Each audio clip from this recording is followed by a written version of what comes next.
మన గౌరవ శాసనసభ్యులు మల్రెడ్డి రంగారెడ్డి గారు ప్రసంగించే ముందు ఒక రామన్న చెప్పినట్టుగా టీజీఎఫ్ఐడిసి అనే ఒక సంస్థ నుంచి 10 కోట్ల రూపాయలు ఆదిపట్లకు మంజూరైతే 3 సంవత్సరాలలో 3 కోట్ల వరకు కూడా చేయలేదు. అదైతే మా ఉదయ్ రామరెడ్డి గారు ఎంబడిపడి బెంగళూరు గేట్ నుంచి పటేల్గూడెం వరకు ఆ road doubling single arm lights వేపించడం జరిగింది తప్ప ఇక మిగతా 7.5 కోట్లు అట్లనే ఉంటే మన ఎమ్మెల్యే గారు నన్ను రోజు ఆఫీసర్ల చుట్టూ పంపించి 7.5 కోట్లు శాంక్షన్ చేపట్టడమే కాదు 7.5 కోట్ల టెండర్లు కూడా అయిపోయినాయి. ఒక పనిచేసే నాయకుడు ఉంటే ఎట్లా ఉంటుందని మీకు తెలియజేస్తున్నాను. అదేవిధంగా నాకు ఎప్పుడు మాట్లాడుతూ ప్రతి ఊర్లోని శ్మశాన వాటికకు ఆదిపట్ల కొంగర రామదాస్పల్లి ప్రతి మంగళపల్లి పటేల్ కూడా 50 లక్షల రూపాయలు మళ్ళీ ఇంతకుముందు కాకుండా కొత్తగా 50 లక్షలు ప్రతి గ్రామానికి పెట్టించిన మన గౌరవ శాసనసభ్యుల్ని ప్రసంగించవలసిందిగా మనవి.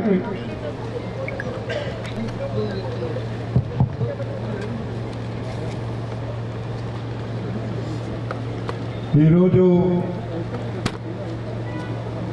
ఆదిపట్ల పురపాలక సంఘ పరిధిలో 25 కోట్లతో నిర్మించబోతున్న 4 లైన్ల రోడ్డుకు పెద్దలు గౌరవనీయులు మొన్నటి వరకు మన పార్లమెంటు సభ్యునిగా ఉండి ప్రజా సమస్యల మీద పోరాడి ఆనాటి సమస్యలను ఈనాడు మన ముందుకు మన చేతిలో ఉన్న ప్రభుత్వంలో చేయించడానికి ఆర్నిశలు కృషి చేస్తున్న మన గౌరవ రోడ్లు భవనాల శాఖ మంత్రులు మనందరి సోదరుడు కోమటిరెడ్డి వెంకటరెడ్డి గారు, అదేవిధంగా ఈ కార్యక్రమానికి అధ్యక్షత వహిస్తున్న మున్సిపల్ అధ్యక్షులు నిరంజన్ రెడ్డి గారు,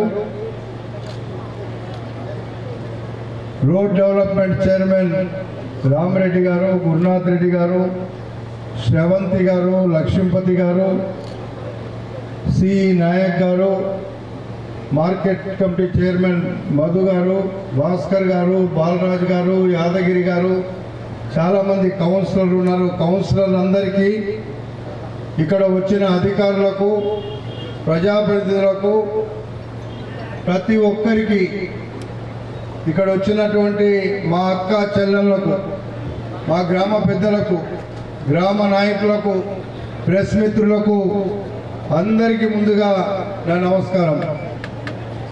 మీ అందరికీ తెలుసు, కాంగ్రెస్ ప్రభుత్వం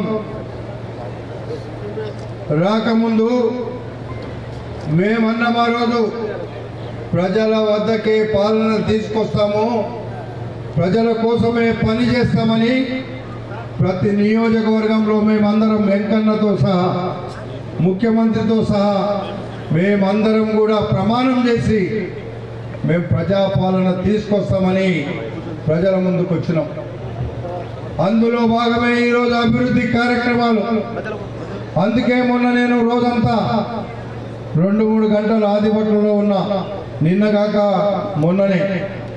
మరి ఈరోజు మళ్ళా ఎంకన్న ఇచ్చిన 25 కోట్ల అభివృద్ధి కార్యక్రమాలను ఈరోజు ప్రారంభం ఇక్కడ శంకుస్థాపన చేసుకున్నాం.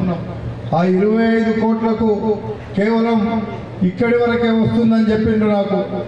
హైవే వరకు సిఈ గారు ఇక్కడే ఉన్నారు. అది ఇక్కడి వరకు కాదు, మంగళపల్లి నుండి ఇబ్రాహీంపట్నం హైవే దాకా టచ్ కావడానికి మేము ఆ రోజు అడిగినాం. అది ఎంకన్నా కూడా నేను ఇప్పుడే ఎక్స్ప్లెయిన్ చేసిన. ఆదిపట్ల నుండి ఔటర్ రింగ్ రోడ్ నుండి మంగళపల్లి ఎక్కడైతే పెద్ద రోడ్డు పోచారం పోయే దగ్గర మలుతున్నామో అక్కడి నుంచి ఆ పెట్టు ఇంకొక 1.5 కిలోమీటర్ ఉంది. అది కూడా ఇందులోనే ఎక్స్టెన్షన్ చేసి ఇవ్వమని ఏంకన్నాను ఇప్పుడే ఇంకా కొంత తక్కువ పడ్డది ఇక్కడికిక్కడే చెప్తాడని నాకు నమ్మకం. ఎందుకంటే ఏంకన్నా కూడా గల్లీలో తిరిగే అభివృద్ధి చేసే అలవాటు ఉంది. మేమంతా చూస్తుంటాం. అందుకే ఈరోజు అభివృద్ధి ప్రదాతలనే గెలిపించారు తప్ప అభివృద్ధి నిరోధకులను ఎవరిని కూడా గెలిపించలేదని చెప్పి ఈ సందర్భంగా మనవి చేస్తున్నా. మేము ఎప్పుడు ఆలోచించినా ఏది చేయాలనుకున్నా ప్రజల కోసం ఆలోచిస్తున్నాం. ప్రజా సమస్యల మీద అడుగుతున్నాం. ప్రజా సమస్యలను మేము మాతో పాటుగా అధికార యంత్రాంగాన్ని పూర్తిగా మీ ముందుకు పంపిస్తున్నాం. మొన్న వచ్చినప్పుడు నేను చాలా క్లియర్గా చెప్పిన, ఇంకా కూడా కొంత కన్ఫ్యూజన్ ఉంది గ్రామాలలో. ఒక తండ్రికి 4 పిల్లలుంటే 4కి కూడా రేషన్ కార్డులు ఇవ్వమని చెప్పినాం. ఇంకా అక్కడక్కడ ఎందుకో మాకు రేషన్ కార్డులు రావని, మాకు వస్తలేవని మరి ఎవరన్నా చెప్పుతున్నారో లేకపోతే నిజంగానే వాళ్ళకి రావడం లేదో అధికారులను వెంటనే ఇవ్వమన్నాం. ఇక్కడ మున్సిపల్ కమిషనర్ ఉన్నాడు. మొన్న మీకు చెప్పినాం కదా, ఇంటింటికి వెళ్ళమని చెప్పినరా మీరు? ప్రతి ఒక్కరికి ఎవరికైతే మేము గ్రామాలకు రాగానే నాకు రేషన్ కార్డు లేదు అంటే ఇప్పుడు ఉన్నదే అధికారులకు బాధ్యత అవుతుందని మొన్ననే ఆర్టీఓ గారు నేను వచ్చి ఇక్కడ చెప్పిపోయినాం. మళ్ళా కూడా మాకు ఇంకేదో డౌట్ ఉంది, మాకు కొంతమందికే వచ్చినట్టు చెప్తున్నారని అంటున్నారు. అదంతా ఏమి నడవదు. ప్రభుత్వంలో మన ప్రభుత్వము, మన మంత్రులు, మన ప్రజలు, మన ఎమ్మెల్యేలు ఉన్నారు. కాబట్టి మీరు ఎవ్వరు కూడా రేషన్ కార్డుల విషయంలో కానీ, పింఛన్ల విషయంలో కానీ, ఇల్లు కట్టించే కార్యక్రమం ఒక్కటే 4 సంవత్సరాలు తీసుకుంటాం. రేషన్ కార్డులు, పింఛన్లు మొత్తం ఈ సంవత్సరమే పూర్తిగా ఈ 2 నెలల్లోనే ఇచ్చేస్తామని చెప్పి సందర్భంగా మీకు నేను మనవి చేస్తున్నా. అందుకే ఈరోజు ఎవరు కూడా ప్రభుత్వం ఇచ్చే 4 పథకాలలో మీకు ఏది అందకపోయినా అది బాధ్యత అధికార యంత్రాంగాన్ని, మాది అని చెప్పి సందర్భంగా మనవి చేస్తున్నా. అందుకే ఈరోజు మీరు అందరూ ఆలోచించండి ఒక్కసారి. గ్రామీణ ప్రాంతాల్లో రెక్కాడితే డొక్కాడినటువంటి పేద ప్రజలు నివసిస్తున్న ప్రాంతం మన ఇబ్రాహీంపట్నం. హైదరాబాద్కు ఆమల దూరంలో ఉంది ఆదిపట్ల గ్రామం. కానీ ఇప్పటికీ పెంకుటిళ్ళే కానొస్తున్నాయి మనకు, ఇప్పటికీ పేదరికం కానొస్తుంది. దీనికి కారణం ఒక్కసారి మీరు ఆలోచించండి. తెలంగాణ తెచ్చుకుంది, పేదరికం ఉంది. తెలంగాణ వస్తే తప్ప ఈ పేదరికం పోదు అనే ఉద్దేశంతో ఆ రోజు మనమందరం సకల జనుల సమ్మె చేసి మనం తెలంగాణ రాష్ట్రాన్ని సోనియా గాంధీ ద్వారా తెచ్చుకుంటే మొన్నటి వరకు పాలించినటువంటి దుర్మార్గులు మేము తెచ్చినామని తెలంగాణను దోపిడీ చేసి 7 లక్షల కోట్ల రూపాయల అప్పులను పెట్టినటువంటి సంగతి మీకు ఈ సందర్భంగా మనవి చేస్తున్నాం. ఆ 7 లక్షల కోట్ల అప్పు చేసి లక్షల కోట్లు దిగమింగి మన నెత్తిన అప్పులు పెట్టిపోతే ఈరోజు ఇబ్బంది పడుతున్నది మనమే తప్ప తెలంగాణ వచ్చి ఆనందపడలేదు. ఇప్పుడు తెలంగాణలో వచ్చినటువంటి ప్రభుత్వం ప్రజల కోసం మేము చేస్తాము, 10 సంవత్సరాలు ఈ ప్రాంతాన్ని పూర్తిగా తెలంగాణను అమ్ముకున్నారు అని మేము చెప్పితే మా మాట నమ్మి ప్రజలంతా కూడా మీరంతా కాంగ్రెస్ పార్టీకి అధికారం ఇచ్చారు. ఆ అధికారమే ఈరోజు మీ ముందుకు ప్రజాపాలన తెచ్చింది అని చెప్పి ఈ సందర్భంగా మనవి చేస్తున్నా. అందుకే ఈరోజు వెంకన్న ఉన్నాడు ఇక్కడ. వెంకన్న కూడా మనలాగా ఒక గ్రామంలో పుట్టి పెరిగి ఆ ప్రాంత అభివృద్ధి కావాలని కోరుకునేటువంటి వ్యక్తి. అందుకే నేను అప్పుడప్పుడు అంటే వెంకన్న బోలా శంకరుడు, ఎప్పుడు ఏది అడిగినా వరం ఇస్తాడని. అందుకే ఈరోజు నేను అడుగుతున్నా, నాకు మొట్టమొదటిగా పెద్దంబర్పేట నుండి విజయవాడ నేషనల్ హైవే, పెద్దంబర్పేట నుండి Nagarjuna Sagar national highway via Koheda, Brahmanapalli, Ramadaspalli నుండి మనకు ఒక హైవే ఇవ్వమంటే ఇప్పటికిప్పుడే అధికారులకు చెప్పి నేను ఈ రోజు నుంచే మొదలు పెట్టిస్తా, ఆ పని చేస్తా అని వెంకన్న ఇప్పుడు నాకు హామీ ఇచ్చిండు. మళ్ళా మీకు ఇప్పుడు చెప్తాడు. వెంకన్నకు ఈ సందర్భంగా హృదయపూర్వకంగా అంటే దాదాపు 80-90 కోట్ల రూపాయల ఆ రోడ్డు మన నియోజకవర్గానికే ఇక్కడ అక్కడ 2 ప్రాంతాలకు పూర్తిగా లింక్ అయ్యేటువంటి రోడ్డుగా మారబోతుందని చెప్పి సందర్భంగా మనం చేస్తున్నా. ఎందుకంటే ఈరోజు విజయవాడ హైవేను బ్రహ్మాండంగా చేపిస్తుంది ఎవరో కాదు, గడ్కరీ తన కూర్చొని వెంకన్న ఎంపీగా ఉన్నప్పుడే, ఆయన మంత్రిగా ఉన్నప్పుడు కాదది, ఆయన ఎంపీగా ఉన్నప్పుడు బీజేపీ నాయకుడు బీజేపీ మంత్రి అయినా పర్వాలేదు, వెంకన్న సన్నిహితంగా పోయి మరి బ్రహ్మాండమైన విజయవాడ హైవేను ఈరోజు చేయించాడు. నిజంగా దానికి మనందరం కూడా వెంకన్నకు అభినందనలు చెప్పాలి. అందరూ కూడా సపోర్ట్లతో వెంకన్నను మీరందరూ కూడా అభినందించండి అని చెప్పి సందర్భంగా మనవి చేస్తున్నా. ఇట్లాంటి పనులు చేస్తే తెలంగాణ రాష్ట్రం ఇప్పటికే అర్థమయ్యేది. ఆ రోడే కాదు, అక్కడ నాగోల్ నుండి తారామతిపేట, అక్కడి నుండి అక్కడి నుండి ఖమ్మం వరకు ఇంకొక రోడ్డు తీసుకున్నాడు. ఈ డబ్బులన్నీ లేవడము దమ్మున్నతోనే అవుతుంది. ఎందుకంటే 10 సంవత్సరాలు మనకు ఒక్క రూపాయి లేని దుర్మార్గులు ఇక్కడ ఉన్నారు. ఒక్క రూపాయి, ఒక రేషన్ కార్డు, ఒక పింఛను, ఒక ఇల్లు ఇవ్వనటువంటి సన్యాసులు ఉండి మనకి ఈ ప్రాంతాన్ని అంతా అభివృద్ధిలో వెనుకబడిపోయినామని చెప్పి సందర్భంగా మనం చేస్తున్నాం. అందుకే మాకు తెలుసు డబ్బులు ఎట్లా తేవాలి, ప్రభుత్వం నుంచి ఎట్లా తెచ్చుకోవాలి, ప్రభుత్వంలో ఉన్నటువంటి ఏ పద్దును ఎక్కడ తెచ్చుకుంటే మన ప్రజలకు అందుబాటు ఇస్తామని మాకు తెలుసు కాబట్టి చేయగలుగుతున్నాం తప్ప తెలియనటువంటి వ్యక్తులు ఎంతసేపు ఆలోచన ఒకటే ఉంటుంది, దుర్మార్గపు ఆలోచన. ప్రజల జీవితాలతో చెలగాటమాడాలి తప్ప ప్రజల జీవితాలను బాగు చేయాలనే ఆలోచన ఉండదని చెప్పి కూడా మీకు ఈ సందర్భంగా మనం చేస్తున్నాం. అందుకే ఈరోజు మనకు నిజంగా నాకు ఒకటి రోడ్ల మీద వెంకన్న చేసిండు. ఆ రోజు మనం గెలిపించినాం, ఆయన పార్లమెంట్లో వెంకన్నకు పంపినామంటే 7,000 ఓట్ల మెజార్టీ ఆ రోజు మన ఇబ్రహీంపట్నం నియోజకవర్గం నుంచి వెంకన్నకి ఇచ్చినాం కాబట్టి ఆ రోజు మనకు వెంకన్న ఎంపీగా వచ్చిండు. మరి ఆ రోజు నన్ను కూడా మీరు అందరు గెలిపించిండు.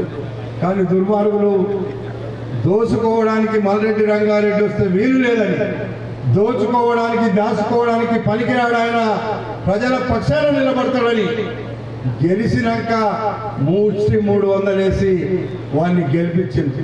అయినా నేను బాధపడలే, నాకు బాధ కూడా లేదు.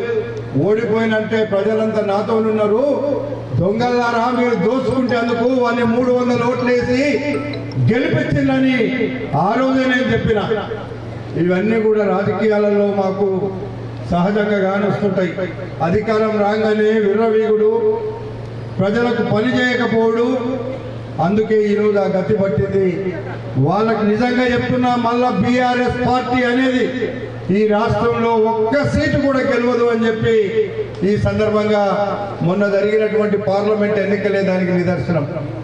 అది ప్రైవేట్ లిమిటెడ్ కంపెనీ, అదొక పార్టీ కాదు, ప్రజల కోసం కాదు, ఒక కుటుంబం కోసం వెలిసినటువంటి పార్టీ తప్ప తెలంగాణకు వాళ్ళు చేసింది ఏమీ లేదు. కాబట్టి ఈరోజు మేము ధైర్యంగా గ్రామాన వెళ్తున్నాము. వెళ్ళినప్పుడు కొంత ఏదో అలజడి సృష్టించాలని చూస్తున్నారు. అలజడి సృష్టిస్తే మేమేమి చూస్తూ ఊరుకోవటందుకు లేవు. మాకు కూడా వచ్చు, కానీ దుర్మార్గం పనులు మేము చెయ్యం. చట్టం ఏం చెప్తుందో చట్ట ప్రకారంగా మీరు చేయండి పోలీస్ అధికారులకు మన ముఖ్యమంత్రి గారు చెప్పిండ్రు తప్ప మీరు ఇలా చేయండి అలా చేయండి అని ఎక్కడ కూడా వాళ్ళకు ఆదేశాలు ఇవ్వలేదు.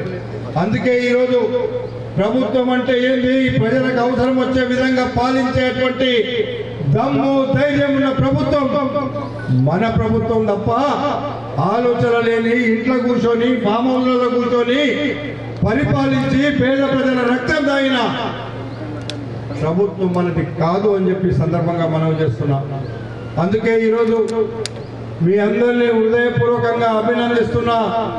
ఆదిపట్ల గ్రామం హైదరాబాదులో భాగం కావాలి తప్ప ఒక పల్లెటూరులో భాగంగా ఇంకా ఉండడానికి లేదు. ఇది ఒక మున్సిపాలిటీగా తయారైంది.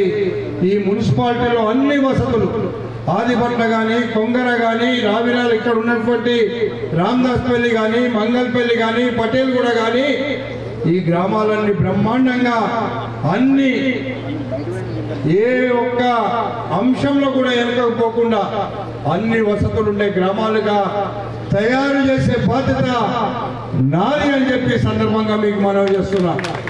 అందుకే ఈరోజు గ్రామీణ ప్రాంతాలను పట్టణ ప్రాంతాలుగా చేసినప్పుడు గ్రామాలలో ఉండేటువంటి రైతు కూలీలకు వచ్చేటువంటి డబ్బు కూడా రాకుండా పోవడానికి మరి దానికి ఒక పథకాన్ని మన ముఖ్యమంత్రి గారు భూమి లేని నిరుపేదలందరికీ కూడా 12,000 రూపాయలు ఇస్తామని చెప్పేది అందుకే అందులో మీ అందరూ కూడా ఎవరైతే ఎలిజిబిలిటీ వస్తారో వాళ్ళందరికీ కూడా ఇవ్వడానికి మాకు ఎక్కడ కూడా ఇబ్బంది లేదు. ఆ ఇబ్బంది లేకుండా చేస్తాం. అందుకే ఏ గ్రామానికి వచ్చినా మేము ఇచ్చిన పథకాలు మాకు అందలేదు, అర్హులై ఉంటే మాకు అందలేదు అని ఎవరు కూడా చెప్పడానికి వీలు లేకుండా చేసేటువంటి బాధ్యతను మొన్ననే నేను ఆర్టీఓ గారిని తీసుకొచ్చి ఇక్కడ ఉండే మున్సిపల్ కమిషనర్కు అప్పచెప్పిన.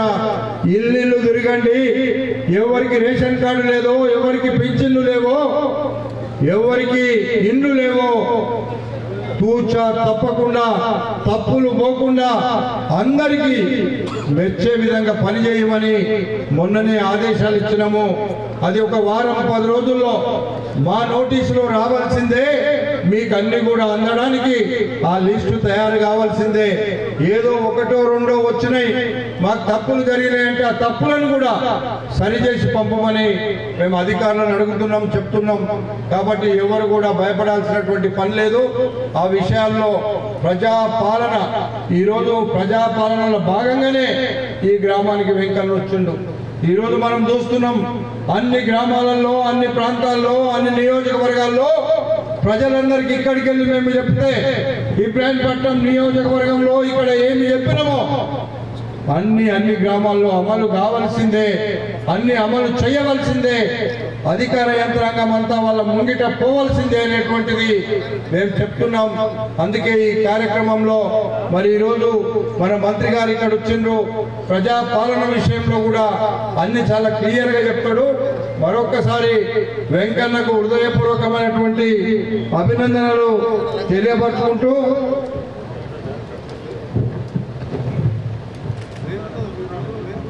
ఇంకొక రోడ్డు విషయం ఇప్పుడే నేను చెప్పిన. గురునానక్ కాలేజీ నుండి మన నియోజకవర్గం హద్దుల వరకు, అంటే అది నాగార్జున సాగర్ రోడ్డు, అది కూడా పూర్తిగా 6 లైన్ల రోడ్డు చేస్తేనే మాల్ద వరకు మనకందరికి అక్కర వస్తుంది అనేటువంటి మాట చెప్పిన. అది కూడా చేయడానికి మేము నిర్ణయం తీసుకుంటామన్నారు. అదేవిధంగా ఇక్కడ ఉండేటువంటి మాల్ నుండి హైదరాబాద్ పోయేంత వరకు ఎక్కడ కూడా ప్రజల అవసరాలను బట్టో, అవసరం ఉంటేనో ఒక R&B గెస్ట్ హౌస్ లేదు. ఇక్కడ ఉండేటువంటి R&B ఇబ్రాహీంపట్నంలో ఒక R&B గెస్ట్ హౌస్ ఉంది, కానీ అది పూర్తిగా పనికి రాకుండా పోయింది. అదేవిధంగా పెద్దంబర్పేటలో ఒక R&B గెస్ట్ హౌస్ ఉంది. ఆ 2 గెస్ట్ హౌస్లు ఎంకన్నా ఎప్పుడు ఆరుట్లోనే పోతాడు. ఎప్పుడన్నా ఆగుదామంటే కూడా కూర్చోవాలంటే మరి ఎక్కడ కూడా జాగలేదు. ఎవరితోనన్నా మాట్లాడదామన్నా పెద్దంబర్పేటలో ఉండే R&B గెస్ట్ హౌస్ ఒకటి, ఇబ్రాహీంపట్నంలో ఉండే R&B గెస్ట్ హౌస్ ఒకటి. అవి రెండుటిని కూడా వెంటనే మరమ్మతులు చేయమని వెంకన్న గారు ఇక్కడి నుండి ఆదేశాలు ఇవ్వాలని చెప్పి కోరుతున్నా. అదేవిధంగా కోహెడా నుండి విజయవాడ హైవే, పెద్దంబర్పేట నుండి నాగార్జున సాగర్ హైవే వరకు 4 లైన్ల రోడ్డు వేయడానికి కూడా ఇక్కడి నుండే ఆదేశాలు ఇవ్వాలని వెంకన్నను కోరుకుంటూ, నిజంగా వెంకన్న బోలాశంకరుడు అని అందుకే అన్న, ఎక్కడ కూడా RRR, ఇప్పుడు RRR తెచ్చే దాంట్లో పూర్తిగా 1000 కోట్ల రూపాయలు దాని మీద ఖర్చు పెట్టడానికి ఈరోజు వెంకన్ననే మంత్రిగా ఉన్నాడు. ఆ రోజు ఔటర్ రింగ్ రోడ్ తెచ్చినాం, కాంగ్రెస్ ప్రభుత్వం అధికారంలో ఉన్నప్పుడు. ఎయిర్పోర్ట్ తెచ్చినాం, కాంగ్రెస్ పార్టీ అధికారంలో ఉన్నప్పుడు. ఈరోజు R&B RRRను తీసుకొస్తున్నాం. ఈరోజు వెంకన్న నాయకత్వంలో మరి ఇంత పెద్ద, అతిపెద్ద RRR ఏ రాష్ట్రంలో కూడా లేదు.